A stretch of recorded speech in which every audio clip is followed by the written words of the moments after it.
Students, इससे पिछले lecture में हम बात कर रहे थे domain and range of cosecant function, और अब हम इसे ग्राफिकली भी समझते हैं। मतलब कि हमने देखा था कि हमारे पास एक जो यूनिट सर्कल है, इसमें जो एक्स है, मतलब कोई भी एक पॉइंट लिया जाए यूनिट सर्कल के ऊपर, सर्कल की बाउंड्री के ऊपर, एक ऐसा सर्कल जिसका रेडियस 1 उसे हम यूनिट सर्कल कहते हैं। तो इसमें एक्स स्टैंड कर रहा था कॉस थीटा के लिए और वाई स्टैंड कर रहा था साइन थीटा के लिए। और इसी तरीके से क्वाड्रेंट जब चेंज होते हैं तो फर्स्ट क्वाड्रेंट में X positive Y positive, second में X negative Y positive, third में एक्स वाई दोनों नेगेटिव, और फोर्थ में एक्स पॉजिटिव वाई नेगेटिव होता है। तो ये इस तरह से हम जो है वो मुख्तलिफ क्वाड्रेंट्स में रहते हुए मुख्तलिफ एंगल्स के ऊपर जो है ये वैल्यूज ले सकते हैं ट्रिग्नोमेट्रिक फंक्शंस की। और अगर क्वाड्रेंटल एंगल्स के हवाले से देखा जाए तो हम यहाँ से देख रहे हैं कि हमारे पास जो कॉस 0 की वैल्यू 1 और साइन 0 की वैल्यू 0 होती है, सीधा कॉस 0 की वैल्यू कॉस 90 की वैल्यू 0 और साइन 90 की वैल्यू 1 है। और अगर हम एंटी क्लॉक वाइज अगर चलो नेगेटिव एंगल्स के हवाले से बात करें तो हमारे पास जो है वो साइन जो है, अगर मैं यूं कहूँ कि साइन जो है वो हमारे पास -90 की वैल्यू होती है -1, और कॉस -90 की वैल्यू होती है 0। तो इस तरह से हम जो है हमने देखा था कि जो हमारे पास हमारा ट्रिग्नोमेट्रिक फंक्शन है साइन थीटा, ठीक है, ये एंगल जो रेडियंस मेजर में मैं ले रहा हूँ तमाम पर डिफाइंड है, कोई ना कोई इसकी वैल्यू आती है जो कि 1 और -1 के बीच में है। मतलब ना तो 1 से ज्यादा आती है, 1 तक आती है मैक्सिमम, और -1 तक मिनिमम आती है। तो ये एक इसमें रिस्ट्रिक्शन है, एक बाउंड्री है बनी हुई, और इसके अंदर अंदर ये वैल्यू रहती है। ये इस दायरे से भी हम, इस सर्कल से भी इस बात को पहचान सकते हैं, ठीक है। तो ये तो हमें पता चल गया था। अब हम देख रहे हैं कोसिकेंट फंक्शन जो है बेसिकली हमारा ये इक्वल, ये बेसिकली है साइन ट्रिग्नोमेट्रिक फंक्शन का रेसिप्रोकल, ठीक है। अब हम इस फंक्शन की डोमेन और रेंज देख रहे हैं, और ये बात हम जानते हैं कि डोमेन जो है, जब किसी फंक्शन जो कि एक प्रोसेस होता है, इसमें इनपुट के तौर पर डोमेन को रखा जाता है जो कि इंडिपेंडेंट होती है, और जो आउटपुट मिलती है इसको हम कहते हैं कि ये रेंज है, ठीक है। जो कि हमेशा, जैसे हम एक मशीन, एक ह्यूमन अगर की बात करें तो उसमें हम ये बात करते हैं कि हमें एनर्जी चाहिए, और एनर्जी हासिल करने के लिए रेंज, हमें एनर्जी हमें मिलनी चाहिए, और डोमेन में हम फूड खाते हैं, ठीक है। अब फूड जो है वो हम वो खाते हैं जिससे कि हमें एनर्जी मिले, ठीक है। और हम ऐसे जो है वो फूड नहीं खाते जो जिनसे कि हमें जो है वो हमारी बॉडी जो है वो ख़राब हो, ठीक है। तो इस तरह से डोमेन जो है वो डिफाइंड कब होती है, जिसके अगेंस्ट आपको रेंज मिल रही हो, ठीक है। अगर रेंज नहीं मिल रही तो वो डोमेन में एलिमेंट नहीं आता। इसी तरह हमने देखा कि जो साइन थीटा फंक्शन है, ये थीटा साइन खुद अगर देखा जाए तो तमाम पर डिफाइंड है, तमाम एंगल्स पर डिफाइंड, लेकिन जब हम थीटा को 0 पुट करते हैं तो साइन की वैल्यू तो 0 आती है, लेकिन कोसिकेंट हो जाता है 1/0 जो कि अनडिफाइंड हो जाता है। इसका मतलब कि कोसिकेंट जो है वो तमाम रियल नंबर्स पर डिफाइंड नहीं है, ये कहीं पे आकर जो है वो अनडिफाइंड हो रहा है, और मतलब बीच बीच में कुछ कुछ वक्फों में ये अनडिफाइंड होता है, ठीक है। अब वो चूंकि पीरियोडिक फंक्शन है, रिपीट करती है अपनी वैल्यू, जैसे इस दायरे से भी हम देख सकते हैं कि सिमेट्री शो हो रही होती है। तो सिमेट्री तभी आती है कि जब आपकी रिपीटिशन हो, वही वैल्यू दोबारा आए, ठीक है।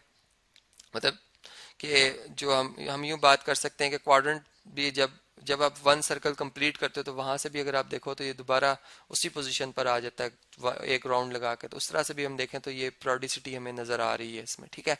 अब हम इस बात को इसका अंदाजा जब इस तरह से लगा सकते हैं कि हमारे पास जो साइन फंक्शन है, ठीक है, हमने देखा था कि जो हमारे पास मतलब जो डोमेन है कोसिकेंट फंक्शन की, इससे पिछले लेक्चर में मैंने आपको बताया था कि ये क्या थी जी, ये हमने देखी थी कि इसमें रियल नंबर में से हम तमाम जो पाए मल्टीपल है, मतलब इंटीजर्स मल्टीपल ऑफ पाए, उसको हम माइनस कर देंगे। और रेंज में लिए हम क्या करेंगे, रेंज में हमारे पास तमाम रियल नंबर्स आएंगे सिवाय मतलब जो है -1 से बड़े नंबर, -1 से बड़े नंबर, 0 ले लें, 0 से लेकर 1 से छोटे नंबर, 1 से छोटे नंबर, 1 नहीं, 1 आएगा आंसर में, और -1 भी आएगा, और उनसे बड़े सारे नंबर्स आएंगे, ठीक है।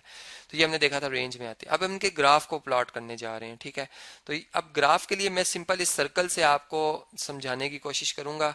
एक सिंपल सा कंसेप्ट है। मैं चलें पहले यहाँ पे कुछ थोड़ा सा स्पेस बना दूं ताकि हम कैलकुलेशन जो है वो ज़रा अपनी कर सकें, ठीक है। चलें जी, ये भी हम रेस कर देते हैं, ठीक है। अब देखें, अगर मैं यहाँ से मतलब 0 डिग्री से चलता हूँ मूव करता हुआ, ठीक है। चलें इसको मैं 0 लिख दूँ, यहाँ पर करेक्शन है छोटी सी। ये हमारा 0 डिग्री एंगल, मतलब रेडियंस में अगर देखें तो 0 रेडियन है ये, ठीक है, नंबर है एक। अच्छा, अगर मैं 0 से पाई की तरफ चलता हूँ तो मुझे जो कोसिकेंट मेरा फंक्शन है ये मुझे कुछ बता रहा है कि इसमें मेरे पास क्या आंसर आएगा, ठीक है। देखें, ये इक्वल है साइन थीटा के। अब आप साइन की वैल्यू देखें कि इस इंटरवल में 0 से लेके π/2 में, 0 से जब आप π/2 की तरफ बढ़ते हो तो 0 से मतलब साइन, चूंकि y stand for sine theta, तो यहाँ पर साइन 0 पे 0 होती है और साइन 90 पे 1 इसकी वैल्यू होती है। मतलब इंक्रीज किया इसने, 0 से लेकर मैक्सिमम अपनी 1 पर आई है पोजीशन। तो आप अगर किसी नंबर जैसा 1 है, 1 को 0 से डिवाइड करोगे तो आपका आंसर आएगा अनडिफाइंड। ठीक है, इसका मतलब कि जैसे जैसे हम मतलब 0 पॉइंट मतलब 0 से जरा next number, very very very next number, मतलब जिसमें 1 अरब या 1 चले लाख टाइम 0 लिखा और उसके बाद 1 लिखा, तो इस नंबर को जब मैं 1 से डिवाइड करूंगा तो इसका आंसर 1 और उसके बाद उतने ही जीरो आएंगे जितने यहाँ पे आ रहे हैं, यानी 1 लाख जीरोस आएंगे। ठीक है, तो इतना बड़ा नंबर आ रहा है। ठीक है, यहाँ से हमें इस चीज़ का अंदाज़ा हो रहा है कि ये बहुत बड़ी वैल्यू आ रही है। इसका मतलब कि जैसे ही मैं जीरो से आगे स्टार्ट लूंगा तो चूंकि एक लाइन है, लाइन भी चलती रहती है, वाई एक्सिस चल रही है, इन्फिनिटी कहाँ पर है ये हमें नहीं पता, उससे वेरी वेरी जो पिछला नंबर है वो आ जाएगा, मतलब जीरो से बहुत नज़दीक। और जैसे जैसे हम जो है मतलब जो है अप्रोच करते जाएंगे पाई/2 पे, तो पाई/2 पे आके इसकी एग्जैक्ट वैल्यू 1 हो जाती है, तो 1 डिवाइडेड बाय 1 1 होता है। ठीक है, तो यहाँ पर हमारे पास आंसर आ जाएगा 1। इसका मतलब 1 यहाँ पर है, तो हमारा जो इस रीजन में जैसे मैं 0 से पाई/2 की तरफ गया तो यू शेप जिसमें कि बहुत ज़्यादा इंक्रीज इंक्रीज नज़र आ रही है हमें। ठीक है, इस तरीके से हमें जो है वो एक एसिम्पटोट, जो हमारा वाई एक्सिस है बेसिकली एसिम्पटोट बन जाएगा इसके लिए, मतलब एक पैरेलल लाइन बन जाएगी जो कि इस कर्व के साथ साथ चल रही है, अप्रोच कर रही है इसको टच करने की। और जैसे जैसे हम अब π/2 से पाई की तरफ चलेंगे, देखें अब ये हमारा एंगल यहाँ तक आ गया था π/2। ठीक है, अब π/2 से जैसे हम पाई की तरफ जा रहे हैं तो ये हमारा साइन फंक्शन है जो कि π/2 पे 1 वैल्यू देता है और पाई पे इसकी वैल्यू हो जाती है 0, मतलब ये इन डिक्रीज कर रही है, ये वैल्यू अब डिक्रीज कर रही है। इसका मतलब 1 से जैसे जैसे फिर आपका डिवाइजर छोटा होता जाएगा, जितना छोटा डिवाइजर होता जाएगा आपका जो मतलब जो आंसर आएगा 1 ओवर डिवाइड करने के बाद वो नंबर वो बहुत ग्रेटर होता जाएगा, और वो इस तरीके से हम इसको यहाँ पर शो कर सकते हैं। ठीक है, मतलब एग्जैक्ट अगर मैं पाई पे बताऊँ तो पाई पे तो ये अनडिफाइंड है। ठीक है, तो यहाँ से अगर मैं एक वाई एक्सिस ड्रॉ कर देता हूँ, ठीक है, यानी ऐसी लाइन जो कि पैरेलल टू वाई एक्सिस है, ठीक है, वो इसके लिए एक एसिम्पटोट बन जाएगी। यहाँ पर ये इसको टच नहीं करेगा क्योंकि यहाँ पे आके फंक्शन अनडिफाइंड हो जाता है। ठीक है, यहाँ मैं बस थोड़ा सा इस तरह से शो कर देता हूँ, तो ये आपने देखा इस इंटरवल में कैसे हमारा ये ग्राफ बना है इसका कोसिकेंट फंक्शन का।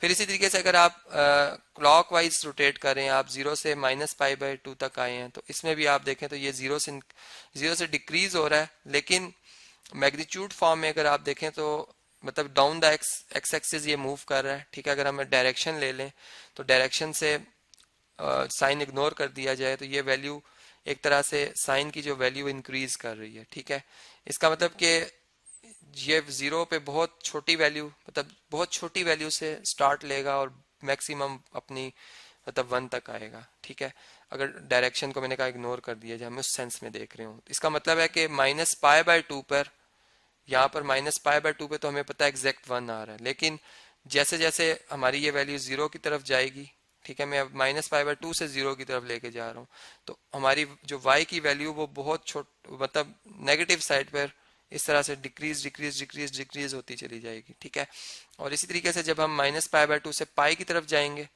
देखें यहाँ तक हम आ गए थे, अब ये -π/2 से हम पाई एंगल की तरफ जा रहे हैं, तो जो हमारे पास y की वैल्यू वो -1 से 0 की तरफ मतलब इंक्रीज कर रही है। और मैंने कहा अगर डायरेक्शन छोड़ दी जाए, ठीक है, चूंकि मैं यहाँ पर जब नेगेटिव वाई एक्सिस की बात कर रहा हूँ तो मैं उस सेंस में नीचे ही इसको ड्रॉ कर रहा हूँ। ठीक है, अब मैं यूं कहूँ कि ये 1 से 0, तो इसका मतलब है कि अब हमारा डिवाइजर जो है वो फिर छोटे से छोटे की तरफ जा रहा है, मतलब 1 उसका बड़ा नंबर है और ये छोटे से छोटे की तरफ जा रहा है, तो ये फिर चूंकि मैं डायरेक्शन आपको ऑलरेडी बता रहा हूँ कि ये हम डाउन द एक्स एक्सिस हैं तो नेगेटिव वैल्यूज ही आ रही हैं। ठीक है, और नेगेटिव मतलब बहुत छोटी छोटी वैल्यू होती जा रही है, बहुत छोटी, smallest smallest smallest smallest smallest smallest, तो इस तरीके से ये हमारा ग्राफ इस तरह से बन जाएगा। ठीक है, जो कि अंदाजन मैंने इस तरह से शो किया कि इस तरह से ये डिक्रीज होता जा रहा है। इस तरह से अब आप इसमें अगर एसिम्पटोट बनाना चाहते हैं, इसका एसिम्पटोट एक पैरेलल ऐसी लाइन जो कि जहाँ पर कि हमारा फंक्शन अनडिफाइंड हो रहा है, जैसे -π पे अनडिफाइंड हो रहा है, यहाँ से मैं एक